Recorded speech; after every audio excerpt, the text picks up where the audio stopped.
వేదిక మీద ఉన్న పెద్దలందరికీ నమస్కారం. సరిగ్గా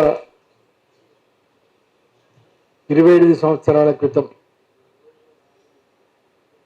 పాట మీద తోట గద్దరన్న మీద కాల్పులు జరిగినాయి.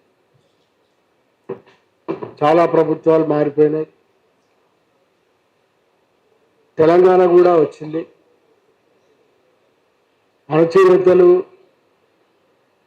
నిర్బంధాలు చాలా జరిగినాయి. గద్దరన్న కూడా లేడు. గద్దరన్న కోల్పోయి కూడా 2వ సంవత్సరం. కానీ ఇప్పటికి కూడా గద్దరన్న మీద కాల్పులు జరిగింది ఎవరో తెలియదు. అది మన ప్రజాస్వామ్యం గొప్పతనం. ఇప్పటికి కూడా గద్దరన్నను చంపాలనుకున్న వాళ్ళు ఎవరో తెలియదు. దానికి ముందు గద్దరన్నని సజీవంగా ఉంచడానికి, గద్దరన్న ప్రభావాలని, విశ్వాసాలని, నమ్మకాలని, గద్దరన్న అనుసరించిన దారిని, దాని వారసత్వాన్ని కొనసాగించడానికి గద్దరన్న ఫౌండేషన్ ఏర్పడింది. ఆ ఫౌండేషన్ ద్వారా గద్దరన్న వర్ధంతి, జయంతి వీటన్నిటితో పాటుగా అతి ముఖ్యమైన కారణం పాట మీద తూట పేల్చిన ఒక దినాన్ని గద్దరన్న ఉన్నప్పుడే దీన్ని జరిపేవాడు ఆయన. చాలా మీటింగ్లు జరిగినాయి దాని ద్వారా కూడా.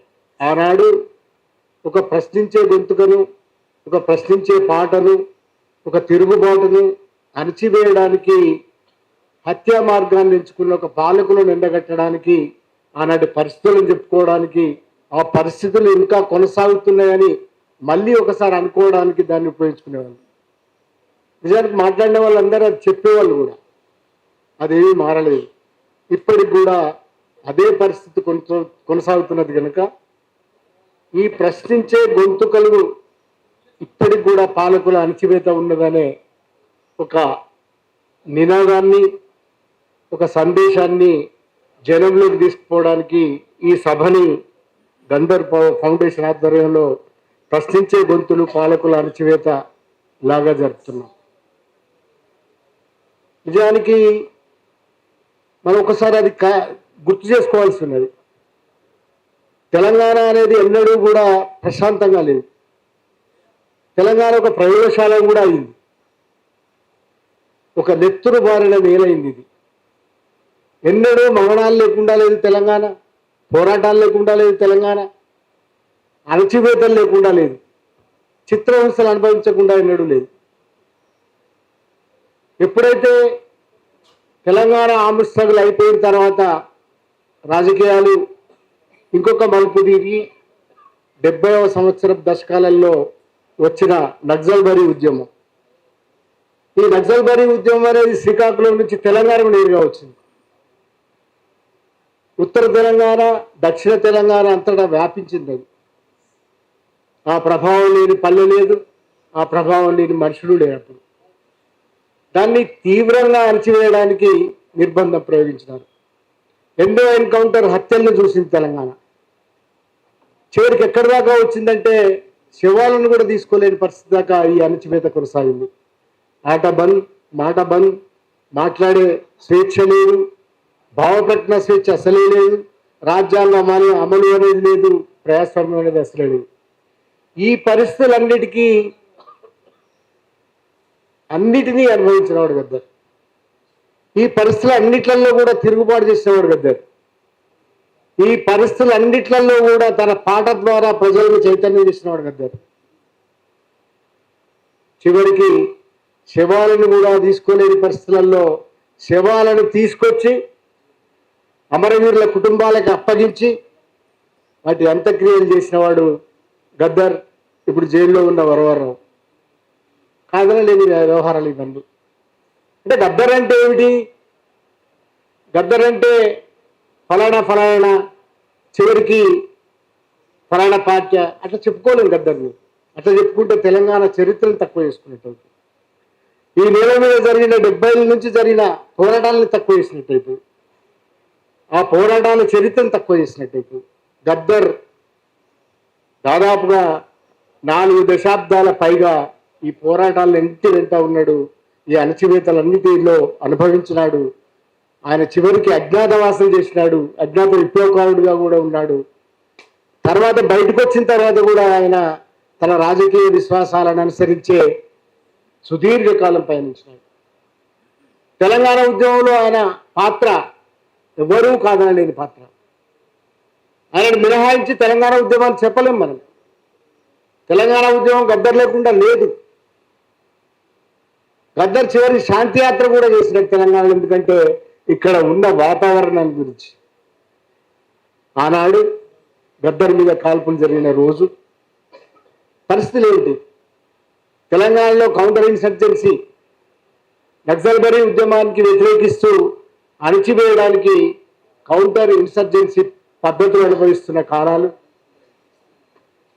గ్రీన్ టైగర్స్, ఆ టైగర్స్, ఈ టైగర్స్ అని పెట్టిన కాలాలు, పోలీసులు నేరుగా హత్యలు చేసే ప్రయత్నాలు చేసిన కాలం, తర్వాత క్యాడర్ మీద క్యాడర్ని ప్రయోగిస్తున్న కాలాలు, ఇవన్నిట్లలో చెయ్యి తిరిగిన మనుషులు గద్దర్ని చంపడానికి ప్రయత్నం చేసినారు. ఒక తీవ్రమైన నిర్బంధం అవలవుతున్న కాలంలో గద్దర్ మీద హత్యా ప్రయత్నం జరిగింది. ఊరుకున్నగా తెలంగాణ సమాజం? అప్పటికి ఆట లేదు, మాట లేదు, మాట్లాడే వాళ్ళ లేని సమస్యలు గద్దర్ మీద కాల్పులు జరిగిన తర్వాత మీరు ఒకసారి ఊహించండి. ఒక వెల్లువల తెలంగాణలో, ఆంధ్రప్రదేశ్లో ఒక ఉద్యమం వచ్చింది. గద్దర్ మీద కాల్పులు జరిపింది ఎవరు అని. నిమ్స్లో ఆయన ఉన్నన్ని రోజులు ఒక ఊరేగింపు సాగింది, వేల మంది ఊరేగింపు సాగింది. అన్ని ప్రజా సంఘాలు, అన్ని ప్రజాస్వామ్య సంస్థలు అందరూ మాట్లాడినారు. గద్దర్ మీద కాల్పులు జరగడం కూడా మళ్ళీ ఒక పునరుజ్జీవం పొందడానికి ప్రయాస, ఉద్యమం మళ్ళీ ఒకసారి పుంజుకోవడానికి కారణమే. ఇవన్నీ గద్దరే, లేడు కూడా. కానీ గద్దర్ అనే ప్రభావం కానీ, గద్దర్ వేసిన ఒక వారసత్వం కానీ, ఆయన సృష్టించిన సాహిత్యం కానీ, పాట కానీ ఏది కూడా మరణం లేనిది, చిరస్మరణీయమైనది. దాన్ని కొనసాగించడానికే ఫౌండేషన్ పనిచేస్తున్నది. ఎవరి ప్రయాస లేకుండా, ఎవరి ప్రయత్నం లేకుండా నేను ఎవరిని తప్పుపట్టడం లేదు. కానీ సమాజంలో చాలామంది వర్ధంతులు, జయంతులు జరుపుకుంటారు. కానీ గద్దర్ వర్ధంతి, జయంతి మనం చెప్పకుండా జరుపుకునే అవకాశం లేదు. మనం దాన్ని తప్పనిసరిగా నిలబెట్టుకోవాల్సి ఉన్నది. గద్దర్ జయంతిని జరుపుకోవాలి మనం, గద్దర్ వర్ధంతిని జరుపుకోవాలి మనం. గద్దర్ పునర్జన్మించిన, గద్దర్ ఒక ఉద్యమాన్ని మళ్ళీ పునర్రేకెత్తించిన ఈ రోజును కూడా మనం తప్పనిసరిగా జరుపుకోవాలి. కనుకనే గద్దర్ ఫౌండేషన్ జరుపుకుంటున్నది. గద్దర్ని ముందు తీసుకుపోవడం అంటేనే ఈ సమాజంలో, తెలంగాణ సమాజంలో 50 ఏళ్ళ పైబడి జరుగుతున్న ఒక ఉద్యమ జ్ఞాపకాలని, ఉద్యమ ఒక ఒరవడిని ముందు తీసుకుపోవడంగా నేను భావిస్తున్నాను. గద్దర్ని అంతకుమించి చూస్తే అది ఆయన సంపూర్ణంగా చూసినట్టు కాదు. ఒక ముక్కను తీసి చివరిలో గద్దర్ ఇట్లా ఉన్నాడనే ఒక ముక్కను తీసి ఆలోచిస్తే మనం గద్దర్ని సంపూర్ణంగా అర్థం చేసుకున్నట్టు కాదు. ఈ భారతదేశంలో అణగారిన వర్గాల కోసం, ఈ భారతదేశంలో బహుజన వర్గం కోసం, ఈ భారతదేశంలో పూర్తిగా పీడితులైన ప్రజల కోసం మార్క్సిజం, లెనినిజం, మావో ఆలోచన విధానం, ఆ తర్వాత వచ్చిన బుద్ధుని భావజాలం, వీటన్నిట్లలో గద్దర్ పరిమితి దేని ప్రపంచానికి ఒక బాట వేసినవాడు గద్దర్. గద్దర్ని విస్మరించలేదు. ఎట్లాగైతే గద్దర్ ఒక థ్రెట్ లాగా, అంటే గద్దర్ ఉంటే మనం మన దోపిడీని కొనసాగించలేము. గద్దర్ ఉంటే మనం చెప్తున్న విషయాల బండారాన్ని గద్దర్ బయట పెడుతున్నాడు. గద్దర్ ఉంటే తెలంగాణను ఆపలేము.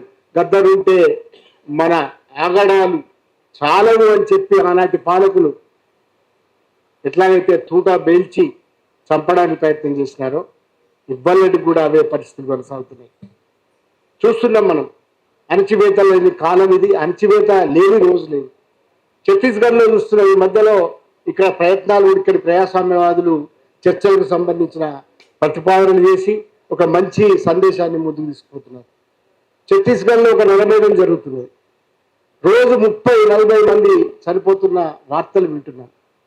అణచివేత లేనిది ఎక్కడ, అణచివేత లేని పరిస్థితులు ఎక్కడ?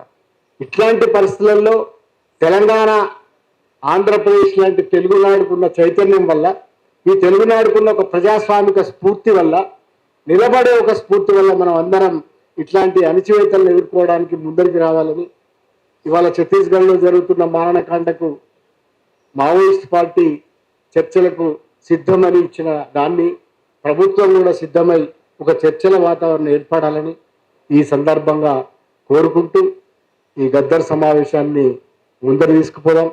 ఇది ఈ రోజుని మళ్ళీ ప్రతి సంవత్సరం ప్రశ్నించే గొంతులు పాలకులు అణచివేతగా జరుపుకొని ఒక అణచివేతను గుర్తు చేసుకొని వాటిని మాట్లాడుకోవడానికి దీన్ని ఉపయోగించుకోవాలని కోరుకుంటూ ఇప్పుడు ఈ సభను